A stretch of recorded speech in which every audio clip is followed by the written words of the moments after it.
Vous écoutez Radio Légumes et compagnie, le balado consacré à la culture et l'entretien des plantes comestibles.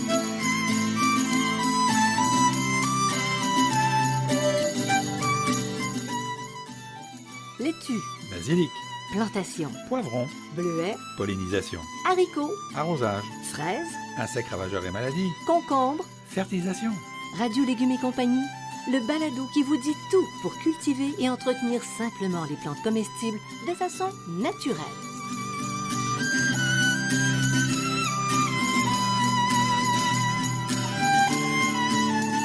Cette émission vous est offerte par Garant, une entreprise d'ici qui, depuis plus de 125 ans, fabrique et distribue des outils de jardinage et de coupe, des outils à main et des solutions modulables de jardinage.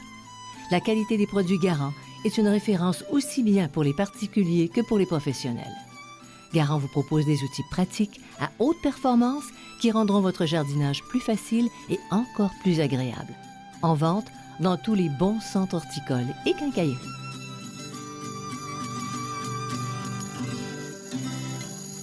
Salut et bienvenue à Radio Légumes et compagnie. Bonjour, Monsieur Bertrand Dumont. Bonjour, Madame Janine Ross. Cher monsieur, changez de côté, on s'est trompé.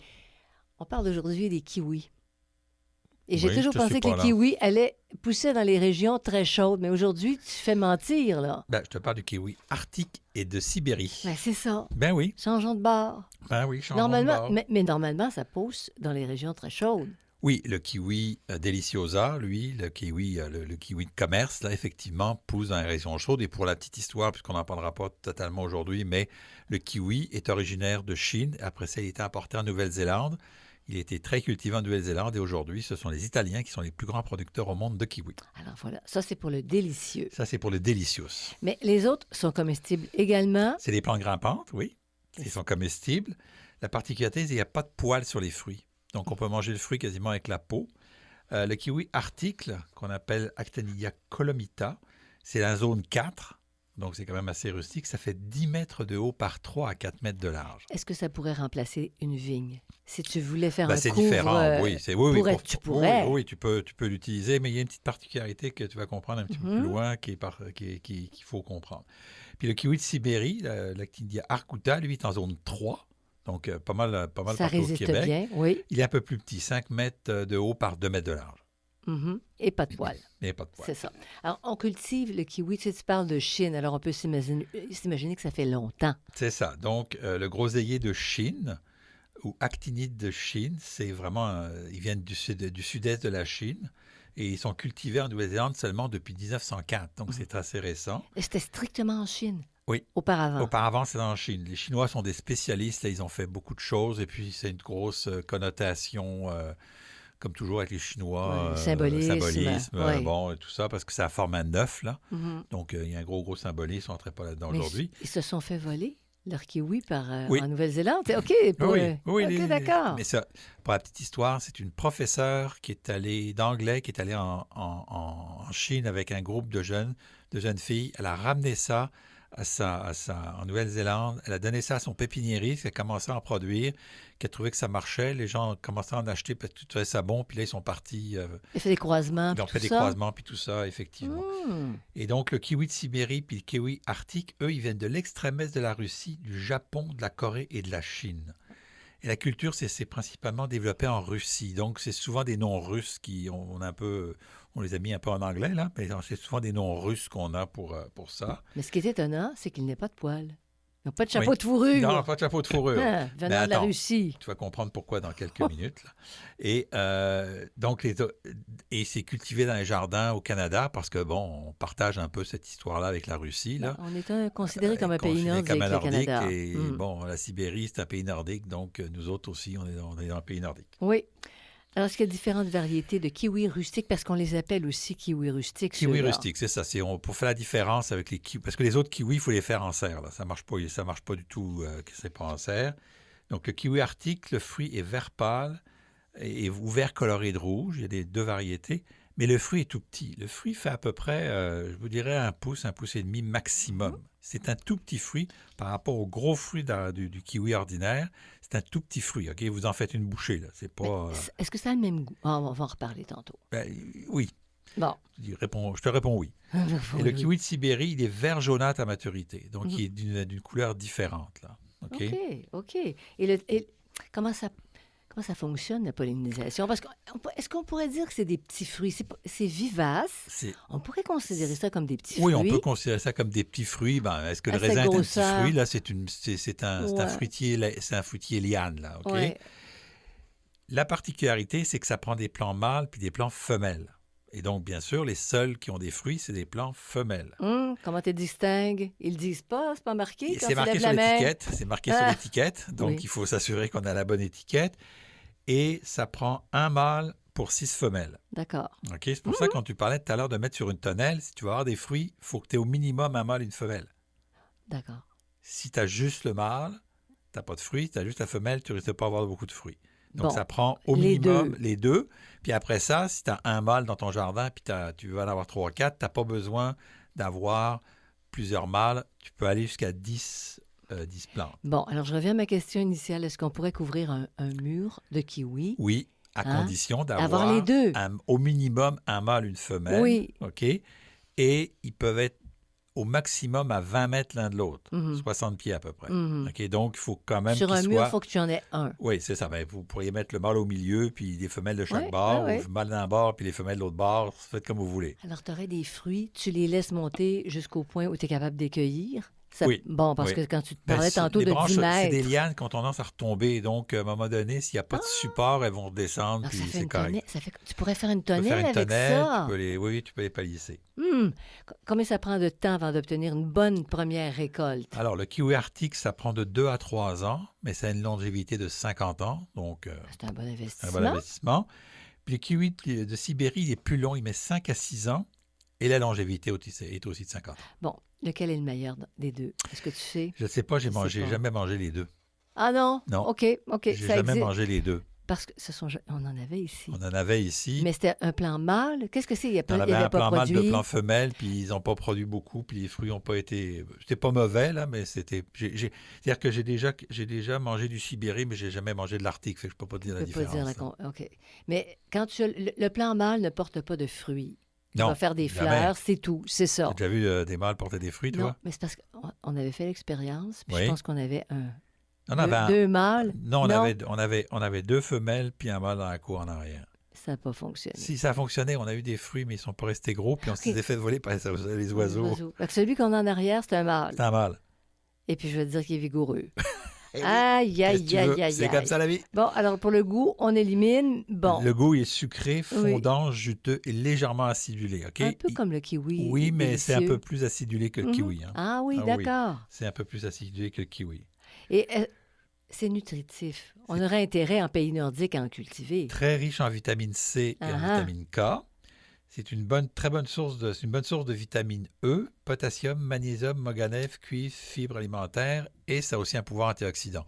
Un peu comme l'autre kiwi, là, c'est un peu la même chose. Oui, là. Sauf que tu peux contrôler tous les apports. C'est-à-dire que tu n'es pas obligé de mettre des pesticides, tu n'es pas obligé de mettre 150 affaires. Non. Alors, c'est vraiment une bonne source. C'est ça. Est-ce que les plants, c'est exigeant pour la culture? Ça l'aille à mi-ombre. C'est intéressant parce que ça peut aller à la mi-ombre. OK. Sol riche, meuble frais et bien drainé. Donc, c'est une plante qui est gourmande, mais elle est moyennement assoiffée. Donc, il va falloir lui apporter d'année en année du compost, un peu d'engrais. Mais pour l'eau, c'est moins fort. Alors, tu vas en vacances, puis tu vas quand même avoir une récolte. Absolument. Bon. C'est facile à cultiver? C'est facile à cultiver, ça pousse tout seul, mais c'est plus ou moins productif. OK. C'est pas les grandes récoltes. Non, c'est pas les grandes récoltes. Vous écoutez Radio Légumes et compagnie, le balado consacré à la culture et l'entretien des plantes comestibles.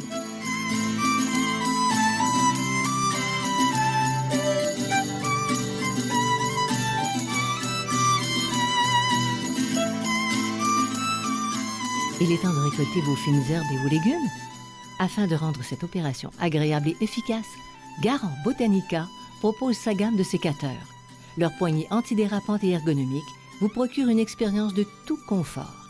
Fait de matériaux haut de gamme, ces sécateurs aux lames bien tranchantes permettent de réduire la fatigue et les tensions dans les mains. Découvrez les outils pensés pour jardiner en tout confort, même dans les endroits restreints. Les outils Garant Botanica, accompagnent les jardiniers dans leurs projets. En vente dans tous les bons centres horticoles et quincailleries.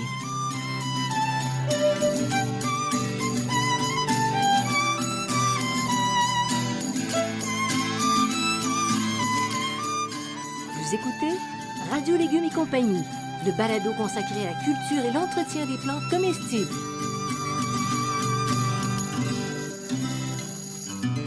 En rêvant d'une bonne récolte, Bertrand, Oui. si on sait bien planter notre plante kiwi, on s'en rapproche. Oui, mais c'est pas compliqué. Vous plantez Non. ça comme n'importe quel arbuste, OK? Faites un bon apport de compost à la plantation parce que c'est une plante qui en demande pas mal, là. Vous faites des suivis la première année pour l'arrosage et après ça, vous laissez aller, là, vous taillez. La seule entretien que vous allez avoir, c'est que vous allez tailler parce que ça devient envahissant. Oui. Pas oui, envahissant, oui. mais ça devient, j'aime pas le mot envahissant, là, parce que ça a une mauvaise connotation, mais ça devient exubérant. Exubérant, c'est ça, mais ça pourrait monter jusqu'à la toiture. Ah, ça pourrait monter jusqu'à la Pour toiture, ce parce qu'on pot- parle de 10 mètres, là, donc Oui. mais c'est 30 pieds, là. Donc, tu peux prendre les gens qui nous écoutent, là, puis qui disent je suis en plein soleil, ma cour, c'est un four. Ce serait parfait, Ça serait parfait sur une alors, Puis il l'hiver, faut que t'as la il faut que lumière, ce soit parce que- palissé, il faut que ce soit tenu sur quelque chose, ça ne tient pas tout seul. Il n'y a, Mhm. il y a pas de ventouse, il n'y a pas de crampon, il n'y a rien, là, OK? T'attaches. Habituellement, dans la nature, ça grimpe sur les arbres, OK? Donc là, il faut trouver un point de faut trouver une manière de les faire grimper, les attacher. Et donc, si vous voulez monter, mettons, à 6 pieds de haut sur un treillis, et quand ils arrivent à 7 pieds, ils vont retomber, là. Oui. Souvent, on les voit retomber, là. Mais c'est parfait comme tonnelle, Oui. comme abri solaire. C'est un Mon Dieu! oui, c'est très bien. Puis c'est un beau feuillage, puis c'est très résistant. Pas beaucoup de choses qui s'attaquent à ça. Non. Non. Non. Est-ce qu'on peut cultiver les kiwis en association avec d'autres légumes? Il y a une seule association fructueuse, c'est la pomme de terre. Donc, s'il y a les pommes de terre pas trop loin, ça va. Mais ça n'aime pas la compagnie des haricots, de la mâche, des maïs, des navets, des oignons verts, du rutabaga, parce qu'ils sont en concurrence pour l'eau et les éléments nutritifs. Donc, Bon. gardez ça dans ces légumes-là, là, dans le potager, et puis mettez ça au jardin fruitier, mais pas avec des légumes. Là. Faites pas un verger maraîcher avec des kiwis, parce que c'est un peu problématique. Mettez-les dans une autre place. Bon, parce que c'est quand même, pour être robuste comme ce l'est, c'est que ça pompe. C'est ça. Ça pompe eau et... Ben non, pas et tellement d'eau, mais les éléments éléments nutritifs, nutritifs, oui. c'est ça. Puis l'eau, c'est ça va en pomper. C'est une plante moyennement assoiffée, mais c'est sûr qu'elle va avoir des plus grosses racines que les petites plantes à côté, fait qu'elle va les pomper. C'est toujours le plus gros qui gagne. Fait que le plus gros qui gagne. Bon. Et Pas la toujours, taille, là, c'est pas et la toujours. Des taille. fois, le petit, on a vu David et Goliath, là. David, il l'a, pouf, hop, mais c'est souvent comme ça. Et pour la taille des kiwis? Ben, on la fait régulièrement parce que ça prend beaucoup de place. Ok, moi, je sais qu'on en a un, on le taille régulièrement, là. Puis on peut faire une taille hivernale ou une taille en verre, ce qu'on appelle. Donc, on peut tailler au printemps, puis on peut retailler dans la saison si la plante devient hors contrôle. On peut la tailler, puis elle va très bien supporter la taille. Il n'y a aucun problème. Il n'y a rien qui l'arrête, quoi. Non, il n'y a rien qui l'arrête. Et l'entretien? On fait un apport d'engrais naturel ou de compost, une fois par année, c'est suffisant. Bon. Et les ennemis? On va chercher des bébites, là? En cherchant les bibites, mais il n'y en a pas. Il n'y en a pas. Il n'y en a pas C'est ce que je beaucoup. disais, C'est peu attaqué, c'est robuste, c'est résistant aux insectes, aux maladies. Le seul insecte qu'on voit, c'est la cochenille. Ouais. Mais bon, moi, j'en ai jamais vu. Et puis la maladie, il y a un peu de chancre et puis un peu de pourriture du fruit. Tout simplement que le fruit, si vous laissez les plantes avec beaucoup de feuillage, les fruits sont souvent en dessous du feuillage, OK? Et donc, si vous avez un été très humide, il pleut beaucoup, il va y avoir un peu de pourriture qui va se donner. Donc, tout simplement, ce que vous faites, c'est que vous dégagez le feuillage pour donner un petit peu d'air aux fruits, puis la pourriture s'en va. Vous écoutez Radio Légumes et compagnie, le balado consacré à la culture et l'entretien des plantes comestibles.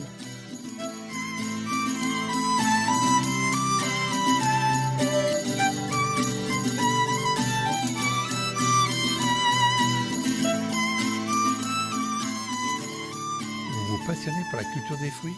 Je vous propose un livre technique abondamment illustré, Le jardin fruitier, facile et naturel.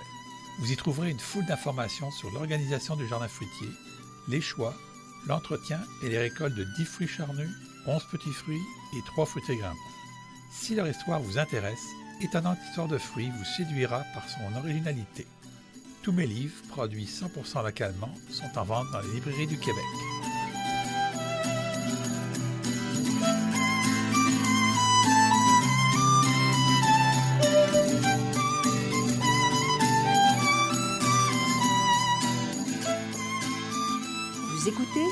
Radio Légumes et compagnie, le balado consacré à la culture et l'entretien des plantes comestibles.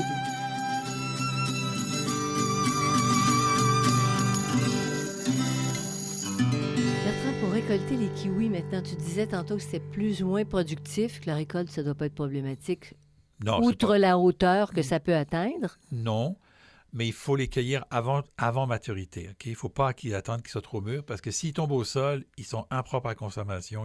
Ça veut dire qu'ils sont trop mûrs, ok? Et donc ils sont impropres. Donc on cherche quand la chair s'enfonce légèrement sous la pression du doigt. C'est-à-dire que vous avez remarqué que les kiwis qu'on vous vend ne sont jamais super mûrs. Là. Mhm.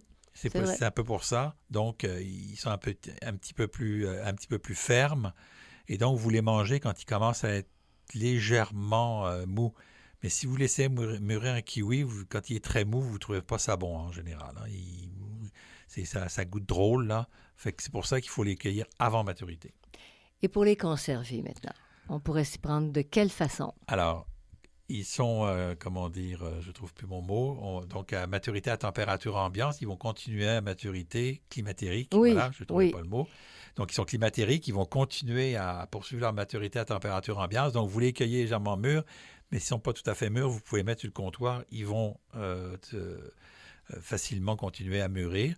Vous pouvez les garder une dizaine de jours au réfrigérateur, donc c'est assez long, oui.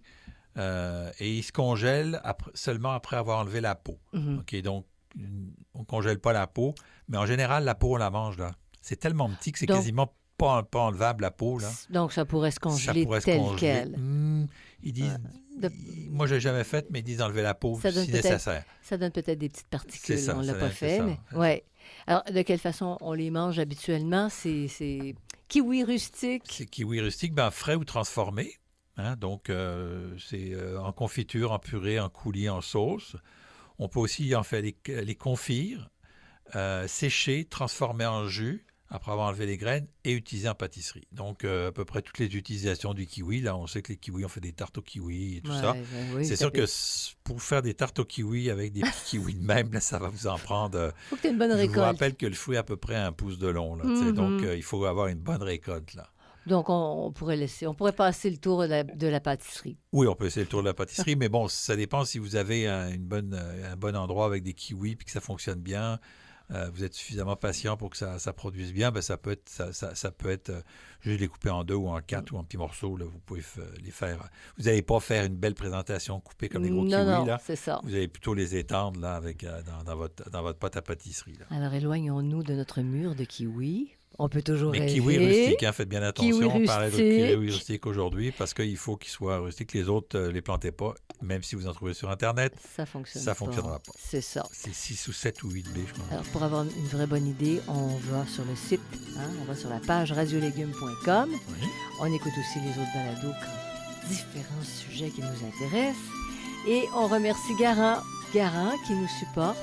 Dans notre démarche, dans ta démarche entamée il y a plus d'une 40aine d'années. Oui, ouais. On peut dire ça comme ça. Et un gros merci à Xavier Gervais-Dumont pour la musique, à Charles Gervais-Dumont pour l'assistance technique, à vous tous. Au potager, les amis, c'est le bonheur. C'est là qu'on trouve le bonheur. C'est là qu'on trouve le bonheur. Alors, à la prochaine pour le bonheur. Bye.